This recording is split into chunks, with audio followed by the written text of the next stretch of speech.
बिल्कुल भी लंबा नहीं बोलने वाली। मैंने अपने कागज़ भी साइड पर रख दिए हैं और मैं सिर्फ एक बात बोलूँगी जो एज लॉयर मैं रोज़ कोर्ट में देखती हूँ और जो यहाँ मुझे लगा एक दर्द, एक टीस है जो भी भाई साहब ने भी अपनी बात कही उसमें। ये जो इको सिस्टम है ना कम्युनिस्ट और इस्लामिस्ट का, जो 1947 से चल रहा है, इसके कार्य कहीं ना कहीं दिखते हैं कि सक्सेसफुल और सफल हो रहे हैं। इको सिस्टम क्या है? हम लोग सब क्या है, एक ही काम में लग जाते हैं। अच्छा ये ऐसे कह रहे हैं, हम इनको देखते हैं। ये लोग जो काम करते हैं ना, क्योंकि मैं तो जेएनयू की वकील भी हूँ, तो अपने भाई बहनों से ज़्यादा तो इनके साथ ही रोज़ रहती हूँ सुबह से शाम तक। कल कोर्ट में भी इनके सामने ही खड़ी रहूँगी क्योंकि रोज़ केस करते हैं और रोज़ मैं सामने जेएनयू की ओर से होती हूँ। ये लोग क्या करते हैं मैं बताती हूँ बहुत शॉर्ट में, कि अगर आज हमने एज जेएनयू इंस्टीट्यूशन एक लॉ निकाला है कि हम जेएनयू में कंपल्सरी अटेंडेंस करेंगे। क्यों? कि भैया मैक्सिमम लोगों को स्कॉलरशिप मिलती है 25,000 रुपये महीना और तुम लोग पढ़ने के लिए क्लास में नहीं आते, चलो क्लास में आओ। हमने अगर आज रूल निकाला कि आपको कंपल्सरी अटेंडेंस है, आज आना है, तो रात को ही जो स्टूडेंट्स यूनियन है उनका प्रोटेस्ट लेटर आ जाएगा, हम प्रोटेस्ट पे जा रहे हैं। रात होते होते और रात को 8 बजे के आसपास टीचर्स कूद जाएंगी। अच्छा स्टूडेंट्स यूनियन ने प्रोटेस्ट किया है, हम एज स्टूडेंट्स टीचर्स यूनियन हम इनको सपोर्ट कर रहे हैं। रातों रात इनकी पिटीशन बन जाती है, पूरा केस बन जाता है, लगभग 50, 60, 70, 100 पेजेस का पूरा केस बन के सुबह जो लोग हादिया केस में खड़े होते हैं, जो लोग ये ट्रिपल तलाक में खड़े होते हैं, मैं नाम नहीं लूँगी, आप सब समझदार हैं, वो लॉयर साहब खड़े हो जाते हैं, लॉर्डशिप्स इट्स अर्जेंट, आज ही सुना जाए ये केस। अर्जेंसी मेंशन करके सेम डे लंच से पहले केस लगवा लेते हैं, सेम डे। बाकी के केस लगते हैं 3 दिन में, इनका लगता है सेम डे। केस लगता है तो हमें एक कॉपी सर्व होती है कि मोनिका जी ऐसे से केस फाइल हुआ है, आप आइए। 1 बजे के आसपास केस लगा, हम लोग कोर्ट में गए, सामने जज साहब हैं, वहाँ वकील साहब खड़े हैं, यहाँ हम खड़े हैं, वो आर्ग्यूमेंट करना शुरू करते हैं। हम कहते हैं भाई कॉपी आपने अभी दी है, आप अब कम से कम 2 दिन दीजिए, हम इंस्ट्रक्शंस लेकर आएंगे। तो जज कहते हैं कि ठीक है आप इंस्ट्रक्शंस लेकर आइए, मैं कल दोबारा केस पोस्ट करती हूँ। जज साहब कहते हैं, हम जैसे ही लंच में अपनी चेम्बर में आते हैं, वायर, स्क्वेंट, स्क्रोल, जितने भी इनके हैं ये पत्र ऑनलाइन, उन पे 5-5 हज़ार वर्ड्स के आर्टिकल्स बने हुए आ जाते हैं नुपुर। और क्या आ जाते हैं? उनके वकील साहब ने ये बोला, उनकी पिटीशन ये रही, जेएनयू तो बेचारा कुछ बोल ही नहीं पाया। ऐसा ही 4 दिन पहले अगर आपने न्यूज़ देखी हो, जज ने ऑर्डर कुछ और दिया है और रिपोर्टिंग कुछ और हुई है उसकी। तो ये जो आर्टिकल्स आते हैं ना, इन आर्टिकल को जो वायर में आएंगे, बाकी जगह आएंगे, लंच टाइम में आ जाएंगे, कब लिखे हैं गॉड नोज। इन्हीं आर्टिकल को 3 बजे 4 बजे के आसपास इनकी ट्विटर आर्मी आ जाती है। आप देखिए कितनी आर्मीज एक के बाद हर कोई अपना अपना काम कर रहा है, कोई किसी के स्फीयर में नहीं आ रहा, इनकी ट्विटर आर्मी आ जाती है। ट्विटर आर्मी उस आर्टिकल को ट्रेंड करना शुरू कर देती है। वो वहाँ से वो मियाँ खलीफा कौन कभी स्कूल नहीं गई होंगी, मुझे नहीं पता गई हैं कि नहीं गई हैं, वो उसके ऊपर रीट्वीट करने शुरू कर देती हैं and it becomes an international news. छोटी से छोटी घटना है लेकिन बैटन रेस है। एक इनका स्टूडेंट्स यूनियन है, एक इनका टीचर्स यूनियन है, एक इनके ड्राफ्टिंग एडवोकेट्स है, वो बैटन पकड़ाते हैं आर्ग्यूइंग एडवोकेट्स को, वो पकड़ाते हैं ट्विटर आर्मी को, वो पकड़ाते हैं और आर्टिकल्स लिखने वालों को, वो आगे बैटन पकड़ाती है सेलिब्रिटीज को, इंडिया की Swara Bhaskar et cetera et cetera et cetera, वो पकड़ाती हैं आगे Rihanna, Mia Khalifa et cetera et cetera, और ultimately it becomes international news. हर कोई अपने अपने स्फीयर का काम कर रहा है। स्लीपर सेल्स होते हैं ना, स्लीपर सेल्स टेररिस्ट के बारे में आपने सुना होगा, ऐसे ही स्लीपर सेल्स काम करते हैं। ऐसी कोई न्यूज़ नहीं है तो चुपचाप बैठकर जो लॉयर है वो अपना ड्राफ्टिंग करता रहेगा, दूसरा लॉयर है वो आर्ग्यूमेंट करता रहेगा, स्टूडेंट्स यूनियन अपना काम करते रहेंगी। लेकिन जैसे ही ऐसे मुद्दे आते हैं ये सब के सब एक हो जाते हैं। दिखते हैं कि ये 10 से 15 अलग अलग ग्रुप्स हैं पर सब के सब एक हो जाते हैं। ये सब एक ही काम नहीं करते, सब आर्टिकल नहीं लिख रहे, सब टीवी पे नहीं आ रहे, सब ट्वीट नहीं कर रहे, सब सेलिब्रिटीज नहीं है, सब ड्राफ्ट नहीं कर रहे हैं, अपने अपने स्फीयर में 10 साल 20 साल 30 साल 40 साल काम करते रहते हैं। इसलिए मेरा मानना है, जितना मैं इनको देखती हूँ और समझती हूँ, कि हमारे ज़िम्मे जो काम आया है हम उसको अच्छा कर लें। ऑफ इंडिया में नुपुर के ज़िम्मे आया है कि नुपुर अच्छे अच्छे आर्टिकल्स, आप ऑफ इंडिया के आर्टिकल्स देखिए दिल्ली दंगों पर, आई थिंक वाइडेस्ट कवरेज, सबसे अच्छी कवरेज ऑफ इंडिया की, और नुपुर का मैं एक आर्टिकल मिस नहीं करती हूँ। आप देखिए, वो लिख रही है, वो 24 घंटे लिख रही है, उसको खाना नहीं मिलेगा चलेगा, वो लिखेगी, और आपने इसको लिखने से 4 दिन छोड़ दिया, ये बेचारी मर जाएगी। इसका खाना पीना लिखना है। इतने पैशन से हमें अपना अपना काम करना पड़ेगा। कपिल जी अपने काम में लगे हैं, वो अपने काम में लगे हैं ना, उनको टीवी पे आने की जरूरत नहीं है, उनको ट्विटर पे आने की जरूरत नहीं है। कपिल जी आप तो कोर्ट संभाल लो। जिसको जो काम मिला है वो ईश्वर प्रदत्त है, उस काम को संभाल लो। और पिछले 7 साल से जो नुपुर ने कहा, बिलीव मी, फर्क आया है। फर्क कैसे आया है? If I can say so on record, कि पहले हम जब 7-8 साल पहले कोर्ट में खड़े होते थे और सामने से XYZ लॉयर्स आते थे, हादिया के लॉयर्स, यू नो, रोहिंग्यास के जो खड़े होते हैं वो लॉयर्स आते थे, जजेस भी, यस मिस्टर व्हाट, मतलब हम तुम्हारी क्या मदद कर सकते हैं, कैसे कर सकते हैं, थोड़ा सा एक रहता था। क्योंकि जो अपॉइंटमेंट्स होती हैं ना, वो ऐसे ही लोगों के हाथ में अब तक थी। जब से न्यूट्रल लोग आ रहे हैं, जब से ऐसे लोग आ रहे हैं जो देश के बारे में सोचते हैं, सिस्टम्स में भी न्यूट्रल लोग आ रहे हैं, फर्क पड़ा है। मुझे ध्यान है, राम जन्मभूमि केस से पहले वहाँ आकर वकील साहब ने कहा था, जो उसका सुन्नी वक्फ बोर्ड के वकील थे, लॉर्डशिप्स में have this matter after elections. जज साहब ने कहा, इलेक्शन के बाद इसे पॉलिटिकल पार्टी कौन सी है? रामलला पॉलिटिकल पार्टी है क्या, या सुन्नी वक्फ बोर्ड पॉलिटिकल पार्टी है, या निर्मोही अखाड़ा पॉलिटिकल पार्टी है? Why after elections? उनको लग रहा था कि शायद इलेक्शन के बाद वापस कांग्रेस पार्टी आ जाएगी, फिर राम जन्मभूमि का मुद्दा ठंडे बस्ते में चला जाएगा, 10 साल के लिए चला जाएगा।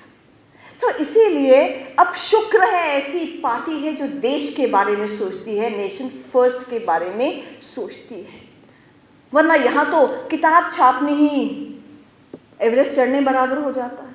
हमने क्या किया था, किताब ही तो छापी थी, ब्लूम्सबेरी ने भी किताब छाप दी, पर सडनली ये पूरा इकोसिस्टम एक्टिव हो गया, इंटरनेशनल लेवल तक एक्टिव हो गया। अरे ऐसी किताब कैसे आ सकती है जो कहती है कि हिंदू मरे, जो कह सकती है एविडेंस के साथ कि मुस्लिम्स ने मारा? ऐसी किताब कैसे आ सकती है? हमने कहा डिबेट कर लो, डिस्कस कर लो, हम उन घरों में आपको लेके चलते हैं, उन विक्टिम्स के नाम बताते हैं, कौन कौन मरा और कैसे कैसे मरा। लेकिन सुनने को तैयार नहीं, क्योंकि इस्लामिस्ट और माओइस्ट फोर्सेस जिस दुनिया से आती हैं, वहाँ डेमोक्रेसी नहीं है। किसी भी अरब कंट्री में डेमोक्रेसी नहीं है, किसी भी माओइस्ट कंट्री में डेमोक्रेसी, चाइना में देख लो, नहीं है। तो इनको तो पता ही नहीं बेचारों को डेमोक्रेसी होता क्या है। इसलिए 2020 में जब ये CA के विरोध में प्रोटेस्ट कर रहे थे, इन्होंने अपने सामने 2 चीज़ें रख ली थी, डेमोक्रेसी और कॉन्स्टिट्यूशन ऑफ इंडिया। यानी हमें अभिव्यक्ति की स्वतंत्रता है, हमें राइट टू प्रोटेस्ट है, एनीवेयर एंड एवरीवेयर। सड़कें जाम करेंगे, शाहीन बाग जाम करेंगे। तो तिरंगे को हाथ में रखकर, डेमोक्रेसी का नाम लेकर और अभिव्यक्ति की स्वतंत्रता का नाम लेकर ये प्रोटेस्ट करते रहे। प्रोटेस्ट करते करते पहले यूनिवर्सिटी से शुरू हो गए, फिर औरतों को सामने किया, फिर उनको रेडिकलाइज किया शाहीन बाग में, अल्टीमेटली जाफराबाद में जाकर जाम कर दिया और पत्थरबाजी शुरू कर दी, राइट्स शुरू कर दिए। अमित शर्मा था ना, उसका इंटरव्यू लेने गए थे, उनकी वाइफ का, वो बेचारी, उसकी वाइफ, आप उनसे मिले, इतनी यंग उनकी वाइफ है और हस्बैंड जिंदगी और मौत से जूझ रहा है। उसका एक ही जुर्म था कि जो औरतें धरने पे जाफराबाद में बैठी हुई थी, उनके पास गया था कि शायद मीडिएशन हो जाए, शायद सुलह हो जाए। बुरके में से तलवार निकालकर यहाँ उसके अटैक किया गया, शुक्र है हेलमेट था। तो ऐसी ऐसी घटनाएं, रतन लाल को पत्थर मार दिए, गोली मार दी। किस किस का नाम आप लोगे? विनोद कुमार कश्यप का नाम लोगे, अल्लाह अकबर कह के भीड़ आई और मार दिया, मोनू बच गया। दिनेश कुमार खटीक का नाम लोगे, दूध लेने बच्चों के लिए गया था, उसकी वाइफ, 2 बच्चे, 3 बच्चे हैं शायद, ऐसे गोदी में बैठे हुए, तो लगा कि कैसे, क्या, जैसे कहा है दुपुर ने, याद हो गए हैं इनके नाम और इनको भूलना नहीं है। आज हम सबके इकट्ठे बैठने का मकसद है कि इनको भूलना नहीं है, क्योंकि 2020 में जो प्रयोग किया गया, सोची समझी साजिश की गई, वही रिपीट करने की कोशिश 2021 में की गई किसान आंदोलन के नाते। वैसे ही टूल किट, वैसे ही रिहाना, वैसे ही मियाँ खलीफा, वैसे ही सड़कें हाईवे जाम करना, वैसे ही क्या मोदी मरे, वैसे ही नारे सारे लगे, उसी टाइप से सुप्रीम कोर्ट को नहीं मानेंगे, सामने तिरंगा और कॉन्स्टिट्यूशन रखेंगे, 26 जनवरी को देश की ऐसी की तैसी कर देंगे, जब पूरी दुनिया देख रही है भारत का शौर्य। वही चीज अब 2022 में हिजाब प्रोटेस्ट में ला रहे हैं। मैं तो रोज हिजाब में जो कर्नाटका हाई कोर्ट की हियरिंग है, मैं रोज देखती हूँ, every day, every line of it में देखती हूँ उसको। 2:30 बजे कर्नाटका हाई कोर्ट की हियरिंग शुरू होती है, लगभग 4, 4:30, कहीं 5 तक भी जाती है, 5 बजे तक जाती है, एवरी डे। वहां पर होड़ लगी हुई है। होड़ क्या लगी हुई है? सीनियर एडवोकेट्स की हजार पेज की पिटिशंस रातों रात कपिल जी तैयार हो जाती हैं, जजमेंट्स रातों रात तैयार हो जाती हैं, दे दी जाती हैं जजेस को। होड़ लगी है सीनियर एडवोकेट्स की, पहले मैं। और किस लिए खड़े हैं वो? लड़कियों को हिजाब में रखो, इसलिए खड़े। वो इसलिए नहीं खड़े हैं कि जो मुस्लिम महिला है उसको बुर्के से आज़ादी दिलवाएं, 4 शादियों से आज़ादी दिलवाएं, उसको हलाला से आज़ादी दिलवाएं, उसको तलाक 3 महीने में कह दिया जाता है और तलाक कर दिया जाता है, उससे आज़ादी दिलवाएं। नहीं, वो खड़े हैं बुर्के में रहने दो, बुर्का ना उठाओ, इसलिए खड़े। और नाम वही ले रहे हैं, तिरंगा सामने होगा, हेड स्कार्फ करेंगे तो तिरंगे का करेंगे, हम कॉन्स्टिट्यूशन सामने रखेंगे, आर्टिकल 14 समानता की बात करेंगे, आर्टिकल 19 अभिव्यक्ति की स्वतंत्रता की बात करेंगे, और आर्टिकल 25, अरे 6, 7, 8, 10 साल के बच्चे बोलते हैं हमें तो संविधान ने राइट दी है। आप देखिए टेलीविजन पर 15-20 साल के, हमें संविधान ने राइट दी है कि हम बुर्का पहने, फंडामेंटल राइट टू वियर बुर्का। पढ़ा है आर्टिकल 25 कभी? सबसे इंफीरियर राइट है। वो कहती है कि subject to public order, health and morality and subject to all other rights you have right to freedom of religion. यानी आप, समानता है आपके पास, सम्मान है आपके पास, डिग्निटी है आपके पास, सारी राइट्स है आपके पास, उसके पब्लिक ऑर्डर, पब्लिक हेल्थ, इसको नुकसान नहीं होगा, तब आपके पास राइट टू फ्रीडम है। और जब बुर्के को हटा दिया है मुस्लिम कंट्रीज ने, कुरान में जिक्र नहीं है बुर्के का, ये एसेंशियल रिलीजियस प्रैक्टिस कहाँ से हो जाती है? लेकिन ये सब जानते हुए, अच्छा पढ़े लिखे लोग डिफेंड कर रहे हैं, अनपढ़ डिफेंड नहीं कर रहे हैं, लेकिन वही इकोसिस्टम आ जाता है। तो आखिरी बात, हमारा जो झगड़ा है ना, ये आप देखिए, अगर 2019 और 20 में ये प्रयोग हुआ था ना दिल्ली दंगों का, 2021 में किसान आंदोलन का, 2022 में हिजाब का आंदोलन का, और ये मान के चलिए, ये आज कहा है कोर्ट्स ने कि इस पूरी हियरिंग को जो हिजाब की है वो इसी हफ्ते में समाप्त कर देंगे। और जिस तरह की पूरी बहस चल रही है, 100% ऐसा लगता है कि तीनों जजेस जो हैं कर्नाटका हाई कोर्ट के, वो बोलने वाले हैं कि hijab is not essential to Islam, you don't have a fundamental right to wear hijab. तो जो गवर्नमेंट ऑर्डर है कि यूनिफॉर्म पहननी चाहिए, वो वैलिड है। ये तीनों चीज़ें आप मार्क कर दीजिए, ये तीनों चीज़ें लगता है ऑर्डर में आने वाली हैं। तो कोर्ट का रास्ता जब बंद होगा ना, तो फिर सड़क का रास्ता खुल जाता है। हाथ में तिरंगा लेकर, तिरंगे का कपड़ा कहाँ जाता है, वो डंडा ही हाथ में रह जाता है। तो इसलिए हमें ध्यान रखना है, ये संयोग नहीं है, ये प्रयोग है, सोची समझी साजिश है, कभी आदमी औरत के नाम पर, कभी दलित ब्राह्मण के नाम पर, कभी हिंदू मुस्लिम के नाम पर। जैसे सोनाल जी ने कहा था ना, फॉल्ट लाइंस, दरारें हैं ना, उनको खाइयों में कन्वर्ट करना है। इस भारत देश को तोड़ने की साजिश है, क्योंकि जो 9 फरवरी 2016 को नारे लगे थे ना, भारत तेरे टुकड़े होंगे इंशाअल्लाह, भारत की बर्बादी तक जंग रहेगी, केवल नारे नहीं थे, वो मानते हैं इस चीज़ को, भारत तेरे टुकड़े होंगे, ये मानते हैं, भारत की बर्बादी तक जंग रहेगी, ये मानते हैं। और हमने अपनी जो किताब है Delhi rights the untold story, पहले 3 चैप्टर्स में यही कहा है। हमने कहा है माओइस्ट के डॉक्यूमेंट्स देखिए, ये लिखते हैं, चौड़े में लिखते हैं, छुपा के नहीं। वो लिखते हैं कि हम क्या कर रहे हैं। वो लिखते हैं माओइस्ट ताकतें कि हमारा दुश्मन कौन है। दुश्मन है हिंदुत्व और भारत। वो लिखते हैं कि हमें करना क्या है, कि हमें फ्रंटल ऑर्गेनाइजेशंस बनानी है, लॉयर्स की, जर्नलिस्ट की, प्रोफेसर्स की, एनजीओस खड़े करना है।